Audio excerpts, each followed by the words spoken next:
Ciao Juventini of the world, my name is Giuseppe, welcome back on the channel. I have a fantastic news for you, Juventini, but before spoiling it, just checking in.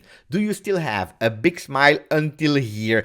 After the win of yesterday in the Derby d'Italia, after Inter 0, Juventus 1, after that fantastic goal of Filippo from Serbia, Filip Kostic receiving that beautiful assist of Adrien Rabiot. I'm just checking in and I want a maximum of comments to see the state of the Juventini. We will speak about our midfield and how important the midfield was yesterday, about some individualities, how the Italian media is reporting that win of yesterday, and of course the tears of Simone Inzaghi and all the Interisti in the world. It is what it is, guys. I'm spoiling you now the big news, because at 5 p.m. Italian time on Juventus Twitch, we have a first team players that will be together with us at 99.9%. Of course, you never know in life. Tune in, check with your localization what time it will be in your country, but 5 p.m. Italian time, we have a first team player that will be there to answer your question. Guys, this is a unique opportunity. The live will be in Italian mainly, but if you have questions in English, I will be able to take them to ask them in English and also to translate if you don't understand. So be there, be there, be there. On Juventus Twitch, fantastic player. That's the only thing I can tell you. Fantastic first team player. Anyway, we start now with one of the most beautiful things I saw yesterday. Unity. Unity of all Juventini around the world. Starting with Landucci, vice coach yesterday, that was giving the hand to someone from the technical staff of Juventus. They were there watching the last injury minutes with the hand in hand. What a beautiful image, what a powerful image of unity. But I also want to thank all the Juventini during the watch along and in the post game. We were like that, all united, all supporting Juventus, all feasting, doing a party for Juventus. You were just fantastic, an example of behavior and the beautiful community that you are. But first, I need also to take my responsibility and ask forgiveness to Henrik, to Juve Pulse, that yesterday did a donation and I didn't see it.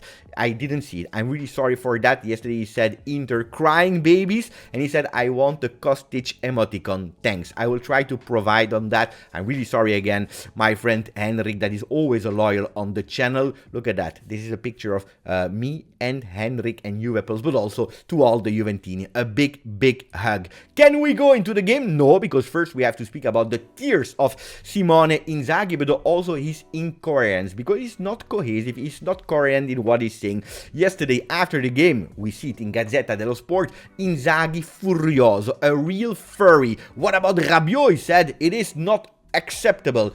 I am dreaming, hallucination. I don't understand how they were not able in the time of VAR to not see that it was a handball. By the way, the handball of Rabiot has absolutely not been confirmed. Nobody saw a clear image of Rabiot. You can discuss about Vlahovic a bit later, not on the rebound, but a bit later. You can discuss about that one. That could potentially be a penalty, but the one of Rabiot, no. Anyway, Inzaghi, a furry, is continuing because he prefers not to speak about the team of Inter that was a real flop yesterday. He prefers to put everything a bit Mourinho style on what happened on that handball, saying that his team, after an episode like that, well, it's normal that they go out of the game. Guys, does he know? Does he know that Juventus, they received -15 and at the moment we are still at -15 in the ranking in Serie A?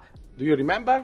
If you are saying that after a VAR episode you are totally flopping and going away of the game, what needs Juventus to say? Anyway, he's asking for respect to Inter. And the funny thing, when he's asking for respect to Inter, when he's crying and being so angry about the episode of yesterday, we have to go back to a few games ago, not that long ago, when he was saying, what about the controversy of Napoli with Sosa, where he said, the football, calcio, needs to become better. It will be a fantastic day when all of us will not watch the referee anymore, where we will not speak about the referee anymore. This is of 22-23 season, Inzaghi words, not mine. And you see that you have the bracket, so it's literally what he said. Guys, do we have to go back to the home game? Juventus was leading 1-0, could have gone on the 2-0. We see there a goal cancelled for Juventus. Should we go back to last season where he was the coach when Zakaria, we see it was in the box with Bastoni? Should we go back to last season, Belotti that didn't receive a penalty and that was seen by VAR?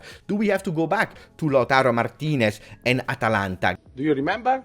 Simone Inzaghi didn't speak at all about the referee. He was coherent in saying, if we are not speaking about the referee, it's a better tick. It will be fantastic when we don't see them. But the problem is, you have to be correct. It's not only when it's at your advantage that you have to close eyes and not watch and speak about the referee. It's also in the other side. Hypocrisy at the max. I want to finish with another thing. With facts, because at least the facts are speaking and they are objective and not absolutely emotion driven. The facts are saying that we played 180 games in Serie A against Inter. Juventus 87 wins, Inter 48 wins. These are facts. We can speak about it how much we want. These are the facts. Riecco la Juve che fa godere. Here, Juventus, the one that is making their tifosi enjoying, is back. Because yes, yesterday we enjoyed and we deserved that joy. Because we played a master game. Okay, we didn't have the possession. We didn't have 100 attempts on goal. But yesterday, tactically, we were all perfect. And why is that? Because for the first time in years, we have continuity in our midfield. Fagioli. Guys, yesterday Fagioli, he didn't touch a lot of balls in the first half. Only 13 with 5 passes, 100% pass accuracy. 13 is absolutely not enough. You can say that he was not involved, that he was ghosting, that he was actually not really playing. But guy, tactically, he was a masterclass. He knew how to close every single space, and when he had the ball, he was able to do the right thing at the right time. And what is more impressive is that second half, where not only he touched more balls, he was more involved, but he was becoming better and better and better. He was already perfect in the first half. In the second half, perfect and also present. Fantastic. Guys, the number 44, we are assisting at the birth of a next future talent of European world football. Yes, I am not scared of the words I'm using. He will have some dips, he will have some peaks, he is growing, but what a maturity shown yesterday. He was everywhere and he was doing it fantastically well. Speaking about someone that was everywhere, I have no picture of him, but I have a picture of his heat map. Look at Locatelli's heat map. He was all over the place. What a fantastic defensive performance of Manuel Locatelli. One of his best games.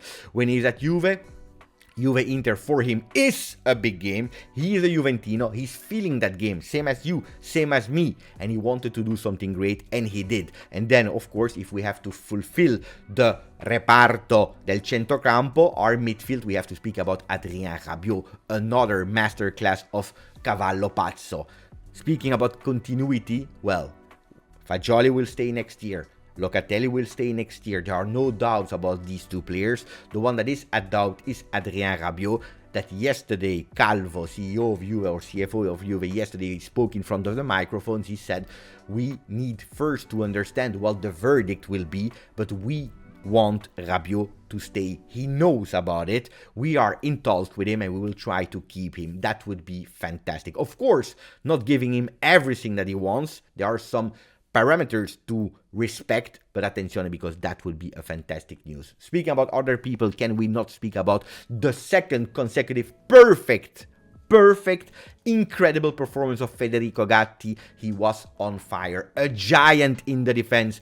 We have finally an alternative, because if the three Brazilians were the one that were giving some solidity in defense to Juve, when one was missing, it was a disaster. Yesterday, with Federico Gatti, we finally found also there some continuity and some alternatives. He needs to show and he needs to prove in time that he can always offer this performance. How long will it last? I hope really long, because if this is the case, he can go into a real great Juventino that we appreciate, the one with Grinta, the one that is celebrating a save like a goal, and that reminds us ex-Juve player. And then, of course, Filippo from Serbia. Third goal already in Serie A. Third goal yesterday, not only assist for Filippo, but also goals and decisive goals. What a goal yesterday. What a fantastic performance of the left back or left winger or offensive left player, because he's playing everywhere there on the left. Guys, the cheap price that we paid for him, for the signing of Filip Kostic, the fact that he really wanted to go to Juve, the fact that he's able to play in a 4-3-3, in a 3-5-2, in a 3-4-2-1, is he the real deal of the summer of Juventus? Let me know in the comment. I told you, super Juve, because all of them were fantastic. I'm probably forgetting 1, 2, 3 players. Anyway, the team was perfect. And when I'm saying team, it's everyone. Everyone was perfect yesterday.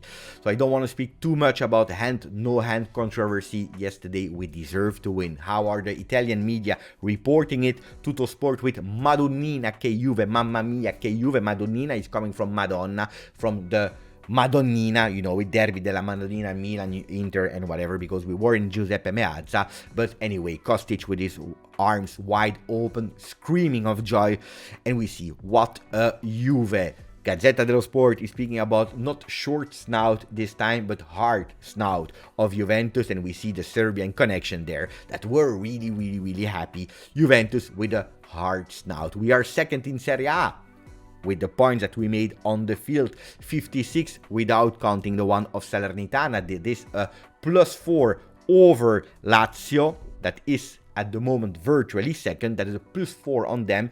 If we are taking account of the -15, we are at -7 of the 4th spot. That is Milan at the moment. Corriere dello Sport, they are speaking about the 5 consecutive wins, I believe, from Napoli. A Napoli that is doing fantastically well. They are out of competition. They won the Scudetto deservedly, and then they are showing yesterday the derby of La Capitale won by Zaccagni and Lazio with Mourinho in the mud, and then you see a celebration of the Serbian connection. That was it for the news.